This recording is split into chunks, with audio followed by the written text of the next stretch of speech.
Hi everyone and welcome to Brick Arena. And in this video I'm going to be reviewing the 2021 year from the perspective of a full-time Lego seller. You might recall that after I went full-time I did a similar video whereby I outlined a full and frank overview of how it had been for me to transition from a hobby seller to that of a full-time seller. Now, I want this video to be just as open and honest and frank about how the year has been and how that's impacted me throughout the year as a full-time seller. And I've broken this down into the good, the bad, and the ugly. So let's get started with some of the good things that have happened. And first off, I think one of the big things for me was increasing my store through the store expansion. So I reconfigured some of my storage units. I added an extra 30 plus cabinets to my walls. I filled an alcove that wasn't used previously, and extended the cabinets on some of the walls that I use. Now, in doing that, that's allowed me to increase my inventory by 150,000 items. So I'm typically sitting at around 325 to 350,000 items at the moment, in about 8,700 lots there or thereabouts. Now that increase in items hasn't completely filled the cabinets that I've put in, so I've still got room to grow, and I actually anticipate that I've got room to get to at least 500,000 parts before I need to consider any further expansion. So that's all good, I think. I would have liked to have gotten the inventory even higher. But towards the end of the year, I started to tail off with my buying a little bit, and I'll probably come back on that in terms of cash flow and things like that later in the conversation. But I think that the store expansion was a very necessary step for me. I think that when you're selling full time, it's all about scale, and I won't say that if you double your inventory, you'll double your sales. I don't believe that is the case, but there is a correlation, obviously, between the amount of inventory you've got to the amount of sales that you've got. Now, that goes hand in hand with the mix of probably new and used parts and the lot count you've got. So there are other factors than purely volume. I think if all you're going to do is rush out to the pick a brick wall and buy thousands of parts off there, that's probably not going to cut it, to be honest. You need more variety, you need to get more into your store. But that's probably the first of the good things that happened for me. Now, second up, I would say that having an accountant was a great thing for me. And I think I touched on this in my previous video about transitioning to a full-time Lego seller. And when I did that, I had lots of open questions about how I transitioned, because I'd obviously had lots of stock to transition. I had cabinets and things. I had capital assets, I suppose, that could transition into the business. And I think his advice was great and very necessary when I was starting off. It allowed me to ask lots of questions, and I actually, as a result, I talked before, I was in this position of being made redundant, so I had a pot of money. I needed to know what to do with that as well, a little bit. And although the accountant is not a financial advisor, it became clear to me that I could invest some of that money into a pension to improve my pension for the future. and also still, leave some to live off it, etc. And they, did all of the workings out for my tax returns, which was quite a complex one for last year for me, and that resulted in a significant tax rebate for me, which was a great thing. So having an accountant, from my perspective, was a great plus for last year. Now, similarly with that, another plus for me was transitioning to using QuickBooks. Now, this is something that I did from the start of this financial year. So that was back at the start of April of this year. And before that, I'd used an Excel spreadsheet, which was fine. My accountant was very happy with that. In fact, my accountant doesn't actually know I've moved to QuickBooks. Um, but the problem I had with maintaining everything on an Excel spreadsheet was that everything was manual. So whenever I had sales, I had to record them on a spreadsheet. Whenever I had expenses, I had to record them on the spreadsheet, mileage, etc. And that was fine, but it all took time. And the issue for me was, if I forgot to add an expense, then that could impact, my profitability and what I would reporting. Sometimes you want the expenses in there to reduce that profitability so that you're not paying the tax on it. So you need to make sure that you're recording everything. Now, by moving to QuickBooks, that's done several things for me. First of all, it's linked my bank accounts automatically, so any transactions are coming into the system. Same with PayPal, and also with the eBay managed payments are coming in automatically as well now. And secondly, what that's enabled me to do is to build a chart of accounts, and this might all sound a bit, over some people's heads, but it's enabled me to create a chart of accounts with various sub accounts that I can then allocate those expenses to. So a good example of that is the commissions. So I've created an entry in the chart of accounts for all of the commissions that are involved in me selling bricklink items, and I can then subcategorize those by bricklink, brick owl, brick freedom, rebrickable, and then I can see a breakdown of all of those fees over the year and see which platforms are costing me the most, and then you can make business decisions around that information then. Of course, with QuickBooks as well, you can set up certain rules so that, for instance, all of my Royal Mail invoices will just get categorized as postage automatically. So QuickBooks has been a great tool for me. Now, I know there are other tools out there, there's Xero and other things. You pick your poison, to be honest. But I went with QuickBooks, and I'm overall really happy with it. Now, next up, I think is, for me, in the good category, is eBay. So I doubled down on eBay a little bit this year. Not as much as I should have done, probably, or would have liked to. And again, I'll maybe touch on that later.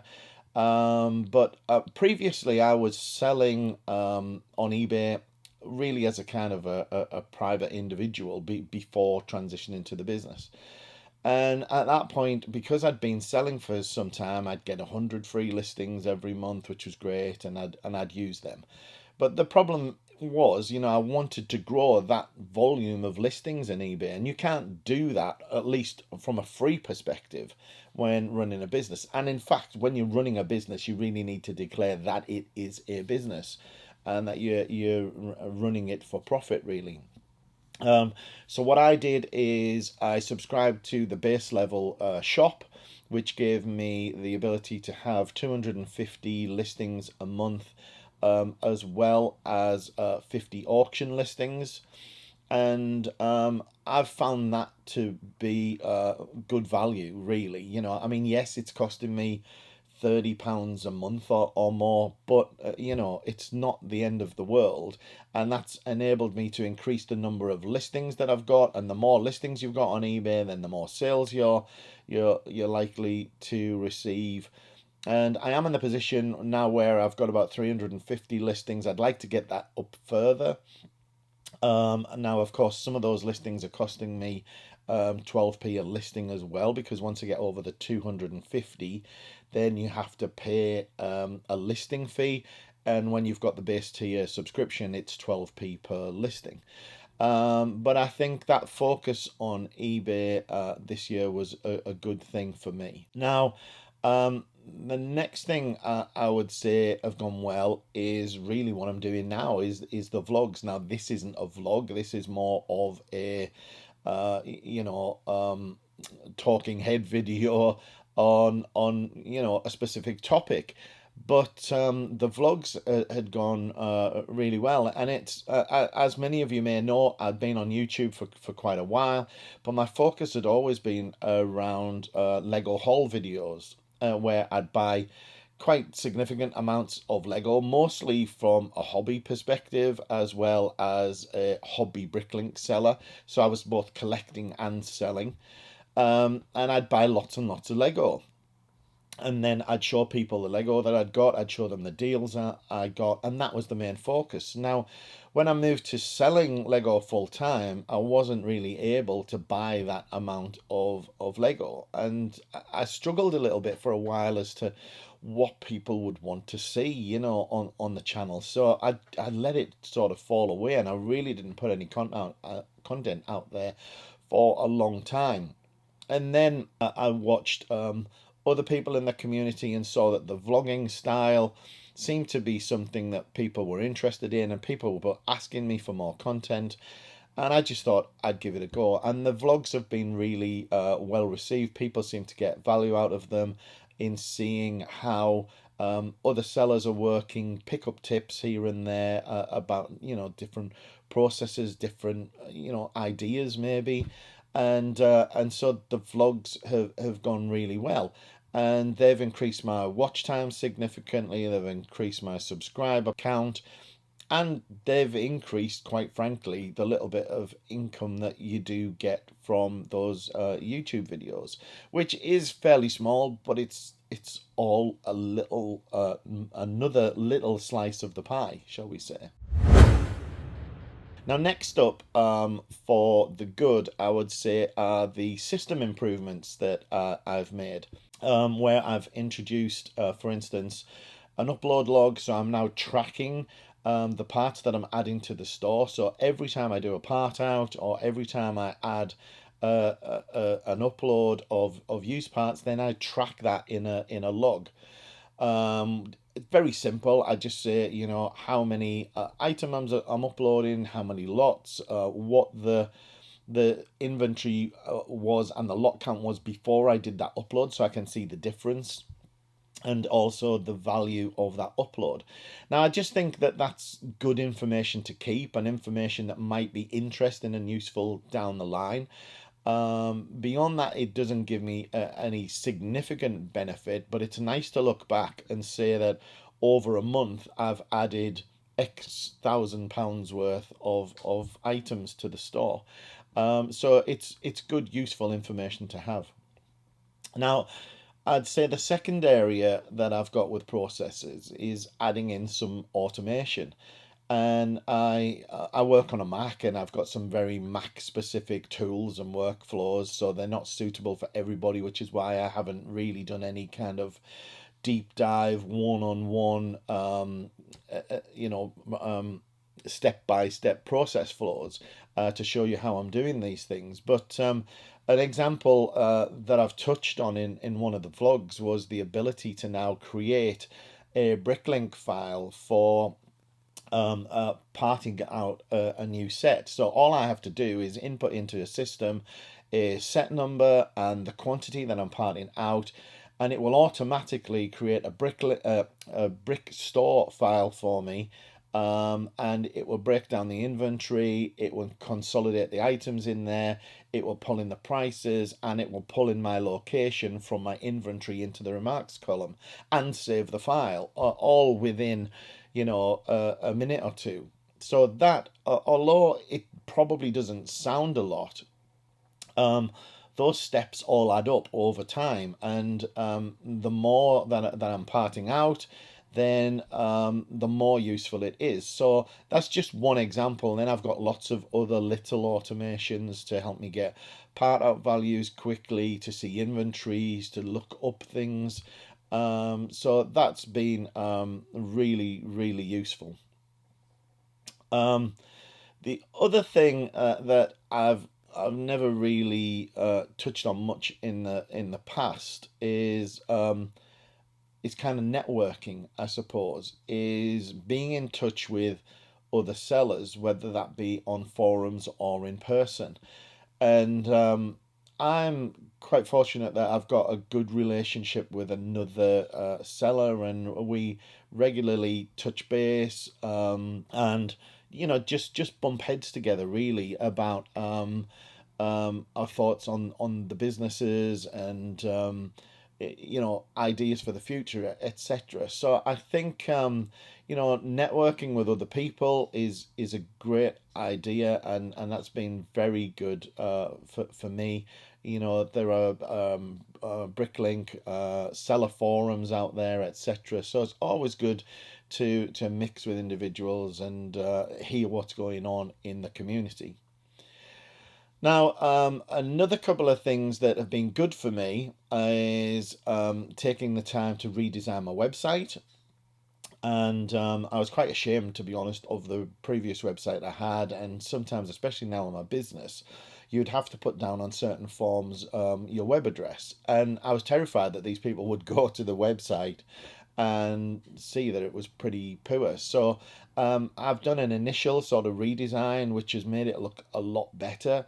It's still not amazing, if I'm honest, and it's something that I would like to work further on in the future. And I've got some other ideas for the website. Of course, everything takes time, but I think that's a good initial step to improve in that area.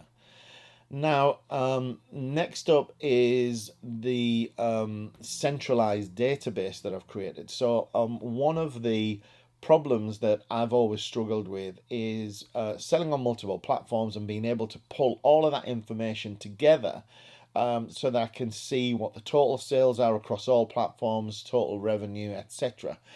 And that was fine when I was doing it manually on the Excel sheets. Now I'm in QuickBooks. There's a little more of an issue with that. And it was never really clear enough and detailed enough, which is why I'm trying to bring that into a centralized system.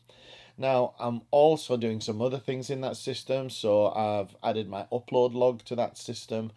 And I've got some other things that I track that I'm going to contain in there as well. So I want that to be a real hub and central database really for everything that goes on in the Brick Arena business. So those are the things that I think have gone well for me and have been good throughout the year. So let's start on the things that maybe haven't gone so well, that I've titled the bad. And the first of that, I'd say for me, is used Lego. I've planned to sell a lot more used Lego through the store, and I've never really been able to define a good workflow for the used, and I don't really have a good sorting area. I haven't really thought through what the categories are that I need to help with when I'm doing that sorting. So that's something that I need to improve upon. I need to maybe create a dedicated space for the use sorting, because what happens is I end up always prioritizing the new items that I get in. So I'll be busy doing some things, think, oh, I'm going to move to the used stuff next, then I'll buy another 10 sets of something and end up parting that out and getting it into the store next, because it's easier and quicker to do than getting onto the used stuff. So the used stock is something I really need to improve on. Now, the other thing that's not so great, and this is a challenge that I've touched on in some of the vlogs as being a seller, is having the cash flow.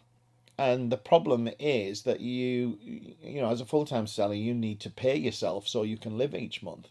And that may mean that you don't have very much left over to spend on restocking the store. So that can be a problem.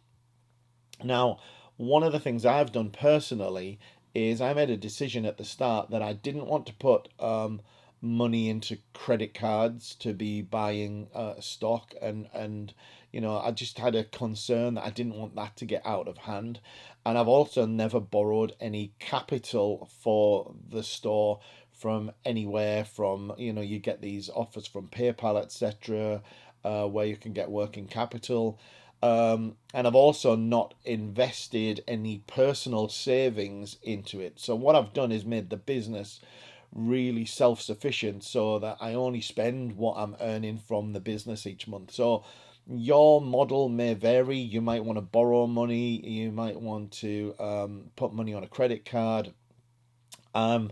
Just very wary that that's a dangerous route to go, because there are so many deals out there that it would be so easy to just go off and spend thousands in some of these sales and not really recoup the money very quickly.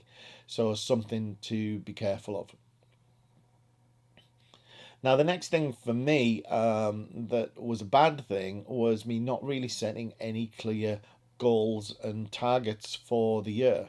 So I didn't really have anything to measure my success against, other than pure monetary, you know, am I making more than I made last month? And I'm not sure that is the best goal. So what I'd like to do for the coming year is sit down and think about more clear goals about, you know, what success looks like in terms of building the inventory, you know, building that order count. Yes, building the cash coming in as well, of course, but you know, building up some goals and targets that are a bit more strategic rather than just letting things happen around me. And so that leads me on to being more strategic. You know, again, one of the problems I've got is that I'm just constantly looking at, you know, right, what can I do to get the next batch of things into the store? So I'm just continually on this cycle of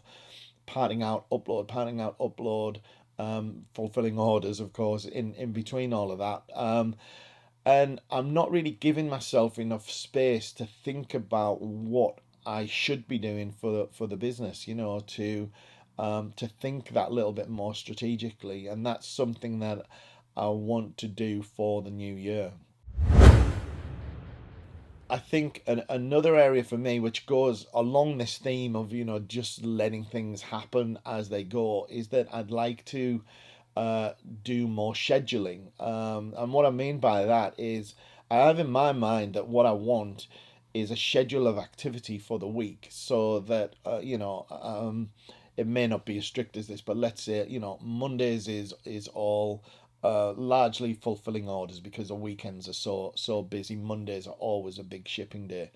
But Tuesday might be parting out new sets. Wednesdays might be eBay listings. Thursdays might be used bulk. And have some kind of strategy like that. Now, it doesn't have to be full days. In fact, it probably shouldn't be full days, because it can get quite boring when you're doing one activity on its own. So I might break them down into half days, or even, you know, hourly slots. We'll see how that goes, but that's something that I do have in my mind. Now, another area that I've put in the bad category is marketing, and I think, to be honest, this is a bit of a mixed bag, because if I think about the vlogs, I consider the vlogs as a kind of marketing, and the vlogs have gone well. So I think from that perspective, things are going okay. You know, more people are watching the videos, more subscribers.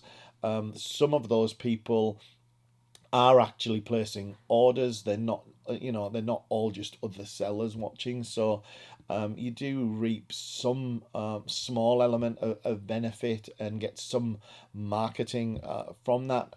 But on the other side, I haven't taken full advantage of Instagram and Facebook to the level that I would have liked to. So that's another area that I would like to improve on. Now, another area that I'm putting in a bad category is something that I've termed personal dynamics, which is a strange term, but I think it's very good to be self-aware about what your flaws are. And I'm very aware that I have a tendency to procrastinate over things, over certain decisions, or defer doing things that I maybe don't want to do. Almost coming round to laziness, dare I say.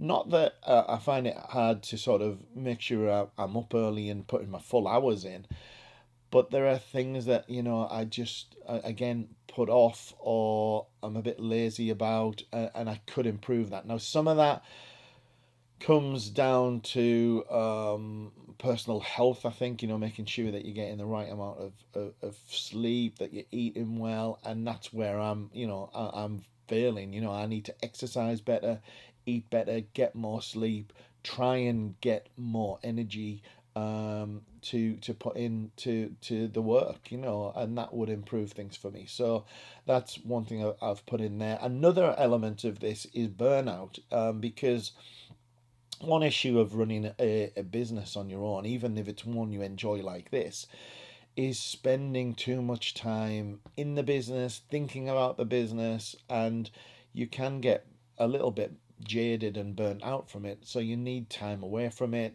Make sure that you've got other activities to do, hobbies, etc., outside of the business. So, what is the ugly side? We've done the good, we've done the bad. The ugly for me is really that last year, and by last year, I now mean 2020, we almost, dare I say, benefited from COVID, because COVID meant that a lot of us were in lockdown.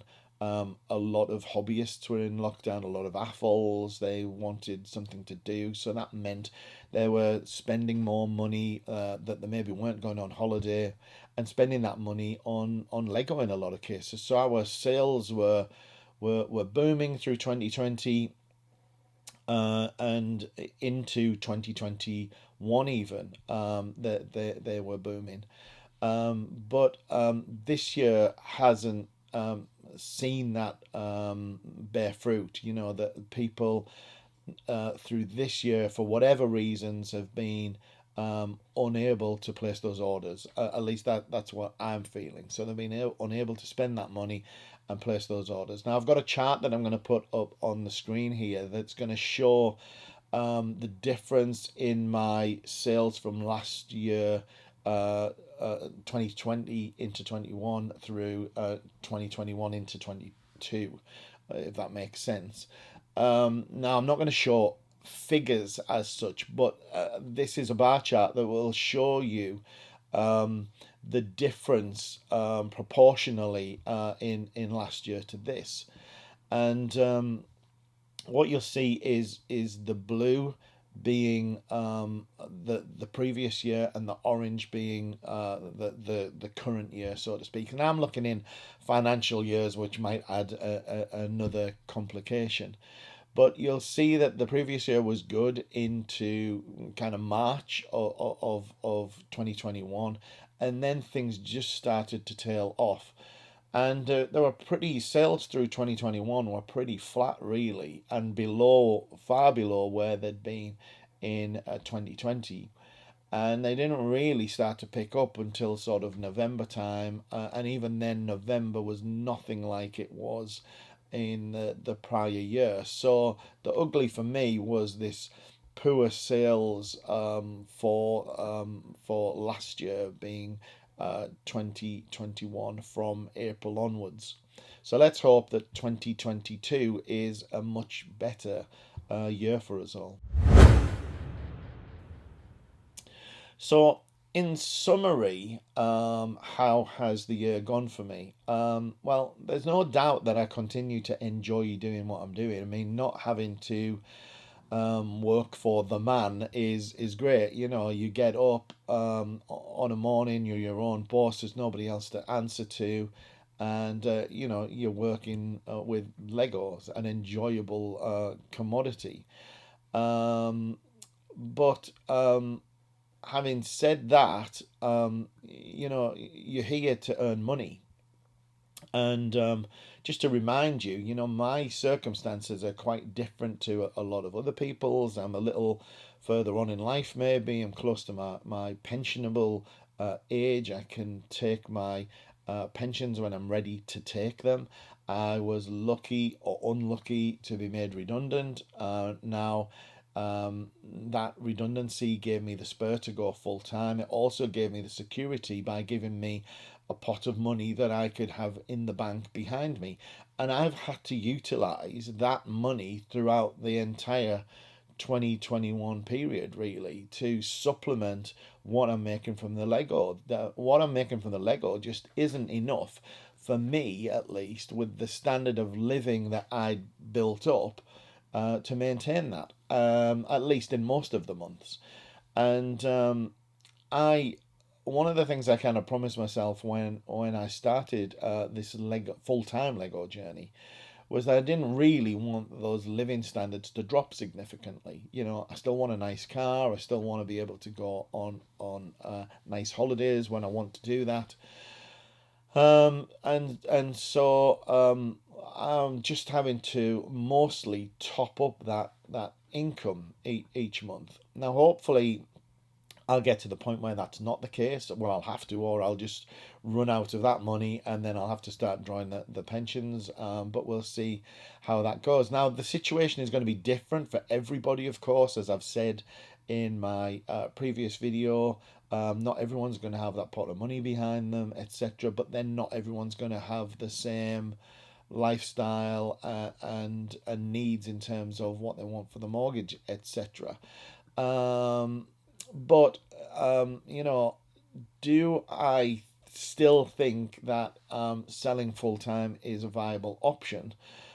In many ways, it's a really difficult one because it's so dependent on what your needs are. For me, it's not financially really a fully viable option on its own to live head and shoulders on a Lego income alone for the household. Now, remember, I have no other income, no other household income. My wife doesn't work, etc. So we live completely off the Lego income, and then, as I've said, having to supplement that through other monies.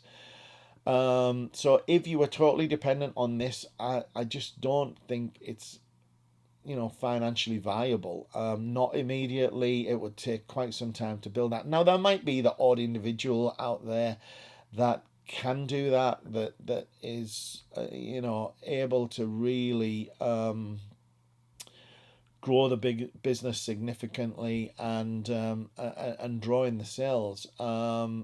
In the UK, I think that's really difficult. Brexit's made it a bit harder because selling into the EU is much harder, and you know, is less attractive because of the additional VAT. It's also less attractive from a seller perspective just because of the hassle of selling into the EU. So I would say, I haven't done any hard statistics on it, but I would say that international sales are down, at least into the EU. But that's just my gut feeling. So yeah, I think you have to do some real thinking about whether you know, selling full time is something that is right for you. So anyway, I hope you've found this video useful. You know, it is what it is for me. It might be different for other sellers, although to be honest, talking to other people, everybody seems to have had a slow year. Of course, the things that they've done, the good and bad, will be different to me. Some people, will have great processes for used Lego, for instance. So we're all very different. But I hope you found it useful. If you have, do give me a thumbs up. Do smash that subscribe button if you're interested in this kind of content. And if you do have any questions or comments on the video, leave them below. And I always answer every comment that's left. So it's a good way of reaching out to me. And I wish you all the best for the coming year. And whatever you decide, whether you're a seller, a buyer, someone who's just interested in these kind of videos, all the best for the new year. And that's it for me. Bye for now.